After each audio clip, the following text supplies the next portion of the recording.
Mr. Chair, just would like to ask the former President if kasama ba sa sinasabi niya na Davao Death Squad.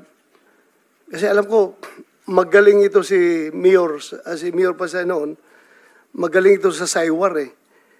Yung meron siyang abilidad wherein yung mga kriminal, pwede niya ma-encourage magbabarilan na magpapatayan yung mga kriminal. Kasama ba yung mga former, mga criminal mayor na, Mr. President, na may turing mo na yun na rin kinukonsider mong death squad as a for euphemism. Sinasabi mo lang, death squad, yung mga kriminal na are killing each other. Magtanim ko lang ng intriga. Intriga, ginagawa mo, kaya sila nagbabarailan. Diyan ako mahusay. Magtanim, kaya ako na presidente. Na presidente ako sa intriga. Magtanim ka lang ng intriga dito, intriga doon. Alam mo, utosan mo lang ito, gawin mo to, tapos magputok yan. And that would start the war. Hindi naman kailangan na, ilang kayo na dumaan, Danao, Koy, pati, Archie Gambo. May inutos ba ako sa inyo na talian mo ang tao, patayin mo? Ngayon, sabihin mo sa kanila ngayon, nandito na tayo kasi yun ang ano sa akin eh, extrajudicial killing. May inutos ba ako sa inyo ni minsan na patayin yung kriminal na nakatali dyan o nakahiga? Tell the people now, bago tayo mamatay. Kaya tayo umiiwas eh. Pero Mr. President, I would like to make it clear.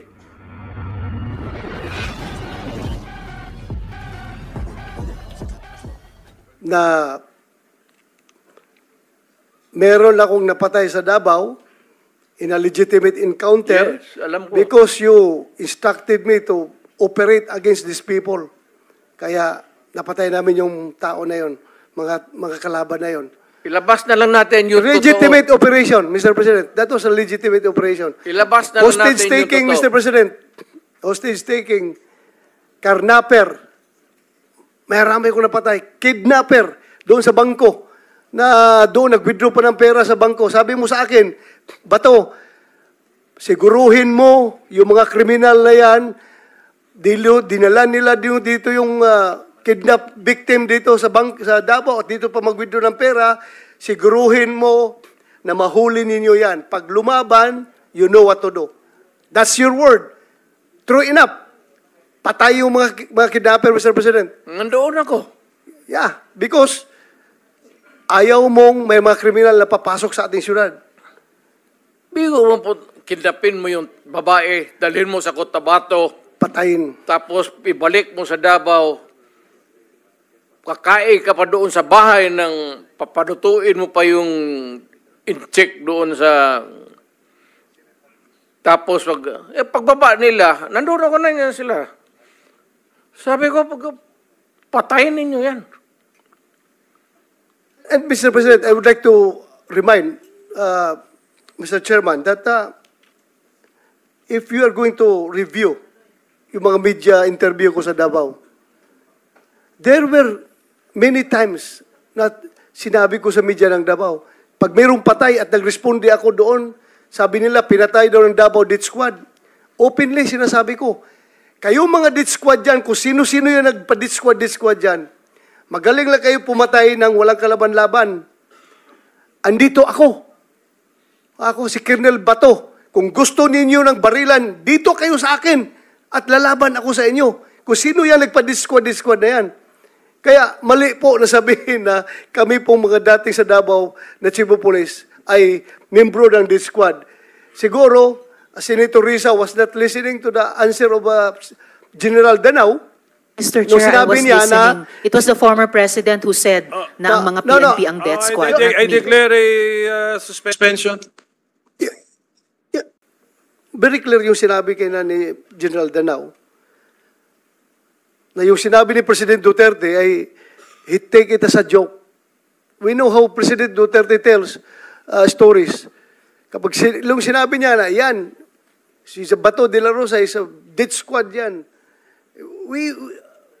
Ako, 100% joke talaga yung sinabi niya. And in fact, binawi naman niya afterwards. Sinabi niya na hindi kasama ang pulis sa death squad. So, yun lang po. I just want to set the record straight, Mr. President. Now, Senator Bato, before you continue, to complete yung story mo about this kidnapping na ganon, can you give us the date ng insidente? Baka may marami nakikinig, gusto i-research yung pangyayaring yun. Anong mga panahon yun? Para, just to complete the story. Tanungin ko lang, mag-research Di mo na masyado maalala. Di ko makuha yung date. Sige, Sige go lang, ahead, sir. basta di ko makuha yung date. Go ahead, sir. Go ahead to your next point. Okay. I just would like to ask the former President, Sir, noong ikaw ay presidente, lahat ng tao sa Pilipinas kinukonsider kang hero dahil sa ginawa mong war on drugs. Lahat ng politician we're singing praises. Hallelujah! Thank you, Mr. President. Meron pa nga mga congressman nagsabi, Mr. President, sana ma-extend ang term ni Pangulong Duterte dahil sa ganda na nangyari sa ating war on drugs. 1.6 million ang nag-surrender in the first 6 months. The crime volume was reduced to 49% during the first 6 months. At ang nahuli, there were around 300,000 na nakakulong sa mga kulungan all over the Philippines. Kaya nagka-problema tayo kung paano natin i-deal yung overcrowding ng ating mga kulungan. Ito, buhay ito ha. Ito mga nakakulong, buhay yan. Dahil hindi nanlaban, hindi lumaban, kaya buhay sila. Around 30,000 nakakulong sa lahat ng mga estasyon. Alam ng Pilipinas yan, Senator. Yes, sir. Nasa TV yun eh. Nag-surrender lahat by the thousands. Nakita naman ng buong Pilipinas yan. Kaya nga, ganun karami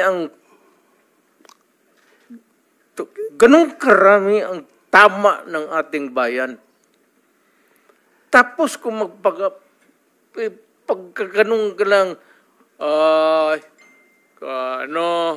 do not do that because that is not good, do not commit. Kung ganun ang ugali mo, huwag ka nang mag-mayor, huwag ka nang ma-presidente, gago ka. Kung di mo alam kung anong gawin mo. thank you, Mr. President. Presidente ako, gano'n, no? Sabi ko, huminto kayo. So ngayon, Mr. President, Kasi dito sa kultura natin, alam mo, the Philippines remain feudal until now. Kaya ang mga tao dito, pag may isang corrupt na mayor, lahat ng mga tauhan niya yan, mga gambling, yung mga collection dyan, yung mga waiting, nandiyan sa gagong yan. Pag corrupt ang mayor, sira talaga. Kaya pag hindi, sa panahon ko, tinawag ko talaga, sabi ko, huwag sa panahon ko. Alam ko hindi mo maiwan yan eh. Kasi mukha mo po, yung mukha mo, ilagay mo yung mukha mo dyan sa pera mo, palit mo kay Rizal. Pero wag sa panahon ko, tayo. Thank you, Mr. President. Alam nila, ayan oh, puro chief of police ko yan. Alam nila yan. Ngayon, Mr. President, mabuti, na nag-imbestiga. Hindi mabuti yan, Senator,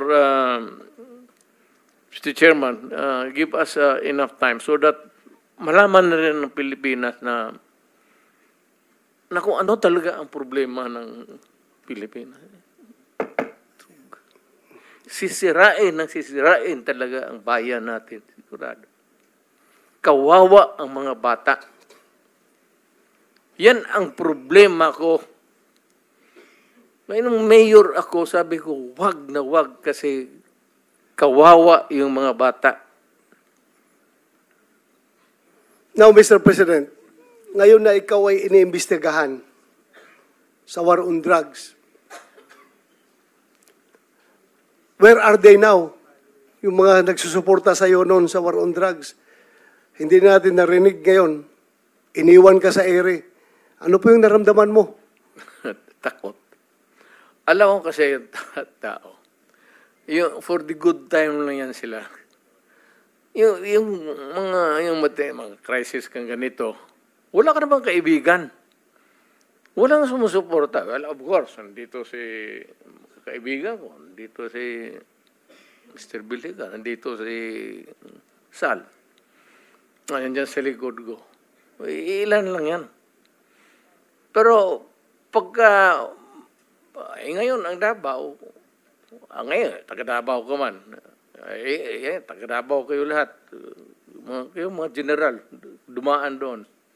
O ano, good time na. Peaceful na. Walang gulo. Walang pickpocket. Pero wala, hanggang dyan lang. Kalimutan na ng tao yan because sa bagay naman trabaho mo yan eh. Tama naman sabihin ng tao na, bakit kami may utang na loob sa iyo? Bayad ka. Trabaho mo yan. Tama yan. In theory, tama yan. Tama sila. Kayong mga pulis. Ikaw. Pati ako. Pero, yung dapat lang malaman na yung pagiging mayor ko, pagiging talagang presidente, dinibdib ko yan. Wala akong agenda. Wala akong dinagdag na baski isang poste sa bahay ko. Wala akong bagong kotse. Hindi ako nakatikim ng Mercedes-Benz. Dinibdib ko talaga ang trabaho ko para sa bayan ko. Ayaw ko maging hero.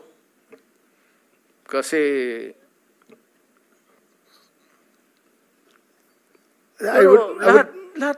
kayong lahat ng mga chief of police dumaan sa Davao. And I would like to take this opportunity with the permission of the chairman that I would like to thank you, Mr. President, for your war on drugs. If there was no war on drugs, there is no Senator Bato. Maraming salamat po doon sa opportunity na binigyan mo sa akin na maging chief PNP at ako'y naging senador ngayon dahil doon sa war on drugs. Maraming salamat. Kung nakikinig yung PNP, pati yung patuloy ninyo yan at magtrabaho kayo ng husto kasi ang droga talagang talamak. Kawawa ang Pilipino anong tawag dyan sa Tagalog? Patapol-tapol. Patamad-tamaran kayo niya. Trabaho kayo ng husto. Alam ninyo na ang droga talamak. Kaya kayong mga presinto, yung area of jurisdiction mo, pag mandyan pa yung droga, umalis ka. Kung chief of police ka ng syudad, pag may droga at hindi mo kayang pumatay, takot kang mamatay, putang ina, umalis ka dyan sa trabaho mo. Sorry for the